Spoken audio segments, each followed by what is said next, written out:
कथा को नहीं स्मरण किया। सती मैया कहने लगी वो कौन सी कथा है? तो भोले बाबा ने कहा अभी आपने राम कथा नहीं सुना है। भोले बाबा सती को ले जाकर के राम कथा सुनाने के लिए बहुत दूर कहाँ गए? अगस्त मुनि के आश्रम में। और हम लोगों का तो परम सौभाग्य जो यहाँ पर कथा हो रही, सब लोग श्रवण कर रहे हैं। लेकिन देवी सती ने राम कथा नहीं सुनी थी, तो भोले बाबा देवी सती को ले जा रहे हैं कि एक बारी त्रेता युग माही। कब का समय था? त्रेता युग चल रहा था कि एक बारी त्रेता युग माही शंभु चले भजरी सिपाही।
तो भैया इधर भोले बाबा भगवती सती को लेकर कहाँ गए?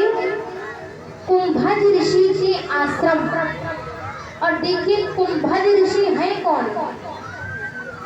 कुंभज ऋषि एक घड़े से उत्पन्न हुए थे, इसलिए उनका नाम कुंभज ऋषि पड़ा। एक घड़े से निकले थे। और जैसे ही अगस्त मुनि के आश्रम में पहुंची हुई, तो वहां पर अगस्त मुनि बढ़िया सुंदर भगवान की राम कथा सुना रहे थे।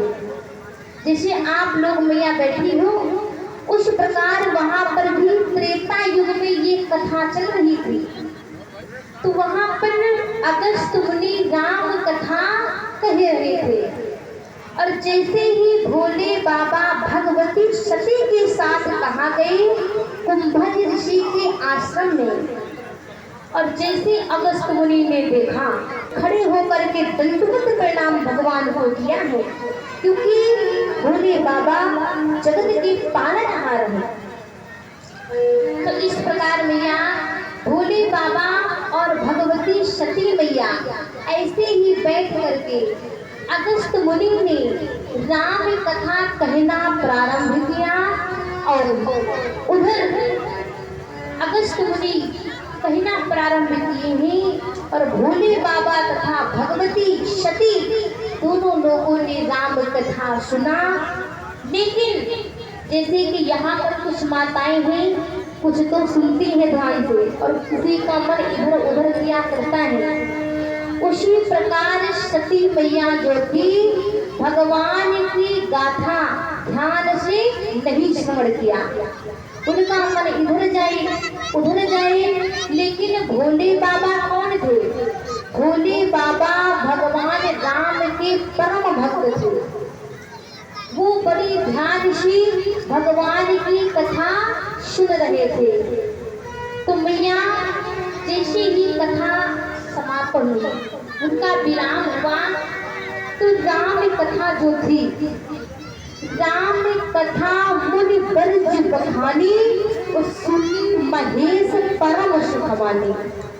भोले बाबा ने ऐसी कथा को सुना और सुन करके गदगद हो गए।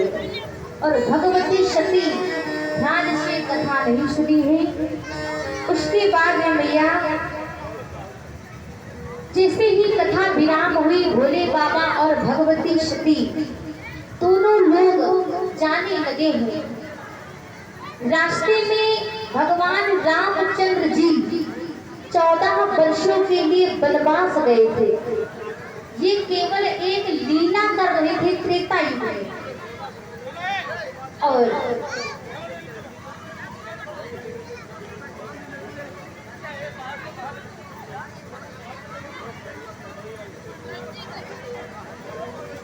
जैसे ही भोले बाबा मार्ग में जा रहे थे तो वहां पर भगवान रामचंद्र जी कौन सी लीला कर रहे थे?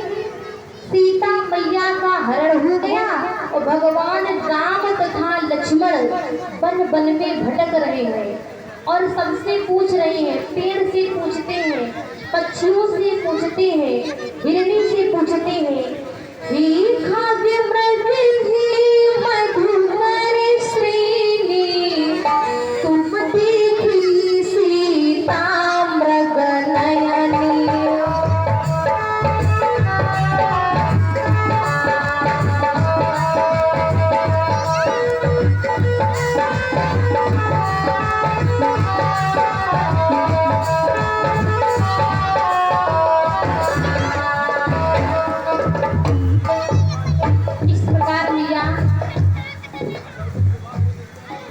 भगवान रामचंद्र जो थे खग मृग सबसे पूछ रहे थे कि हे पेड़ पौधे, हमें आप ये बता दें कि हमारी भार्या सीता कहाँ गई।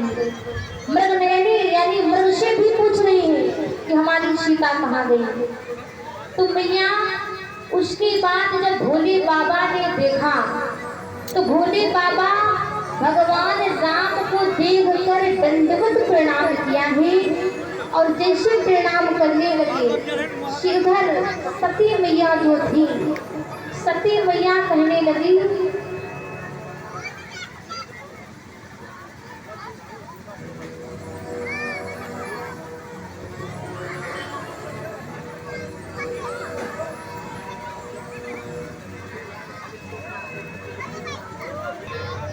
देखिए कथा आप जिसको श्रवण करना है तो वो भक्त बैठे रहेंगे और भोले बाबा की बारात निकलने जा रही है। जिन भक्तों को बारात में शामिल होना है तो वो लोग जा सकते हैं और जिसको भगवान की कथा सुनना है तो वो शांति से बैठे रहेंगे, क्योंकि कथा में बड़ा डिस्टर्ब हो रहा है। कुछ भक्त इधर जा रहे हैं, कुछ उधर जा रहे हैं, इससे कथा की मर्यादा लुप्त हो रही है।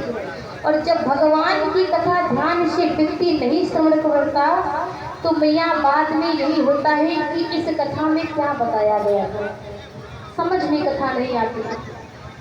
तो अब हमारे भैया जी बारात निकाल दें और जिन बच्चों को जाना है वो बच्चे जाएं। उसके बाद जिन बच्चों को भगवान की गाथा श्रवण करना है वो बढ़िया भाव से, बड़े प्रेम से भगवान की गाथा सुने, क्योंकि मैया जब वहाँ से भोले बाबा आ जाएंगे तब तक यहाँ कथा भी बढ़िया हो जाएगी। तो उसके बाद भोले पार्वती की जयमाला होगा और उसके बाद पैर पूजी की जाएगी, भांवरियाँ बढ़िया पड़ेंगी। सारी कथा लीला के ही माध्यम से होगी। भोले बाबा पार्वती बने हैं ना, हाँ, तो ये सब कथा लीला के माध्यम से ही होगी, है भैया। तो उसके बाद पैर पूजन होगा, उसका भी गाना चलेगा। और उसके बाद में भोले बाबा की बारात में हमें भी तो शामिल होना है। इतना सब धुसी किस लिए आए? बारात के लिए। और हमारी मैया लोग देखो चमचमुआ साड़ी कहीं नजर नहीं आ रही है। तो हम सभी लोगों को भी तो डांस करना है, सबको बारात में शामिल होना। तो लेकिन कोई सूक्ष्म रूप से शामिल होगा और कोई वहां तक जाएगा, और जरूरी भी है जाना। तो जिनको जाना है वो जाएंगे और जिनको कथा श्रवण करना है, और देखो कथा सुन लोगी तो ज्ञात रहेगा कि यहाँ पर